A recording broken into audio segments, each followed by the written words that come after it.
It's one of the hot topics every year about now. How bad will our fire season be? KPAX meteorologist Russ Thomas takes a look at the science behind the wildfire forecast.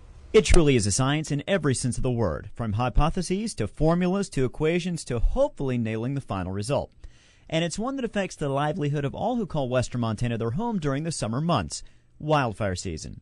What you may not know is that the process begins on the heels of the previous season. Have we had a good fall? Did we have a lot of moisture before the snows came and before the ground froze? If so, we know that the vegetation is probably not as stressed as a result. Are we in a long-term drought?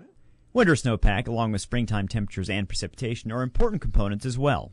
Take all those factors you see in the winter, fall, and spring, and certainly that is part of the equation, but the biggest component may just be what happens in the early and middle part of the summer when we get hot and dry and this underbrush dries as well. That can be the biggest game changer. The heat in late June and July can trump just about anything else.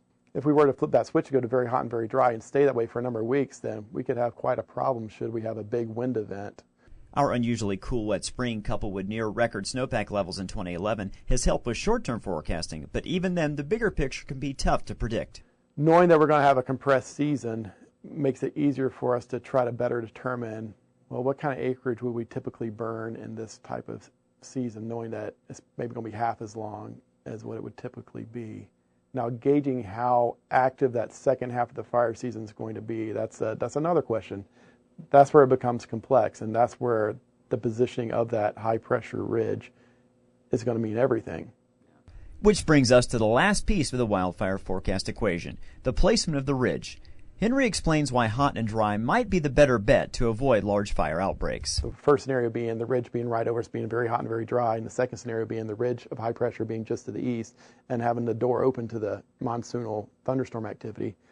I'd be much more concerned about monsoonal thunderstorm activity, especially considering that for a given storm, lightning can strike up to about 10 miles away from the core of the storm.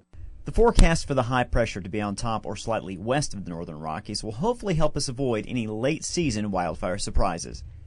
Reporting from Montana's news station, I'm Russ Thomas. Now, the initial forecast for the season called for a mild fire season, but the NRCC will update its forecast in late June. We'll let you know if anything changes.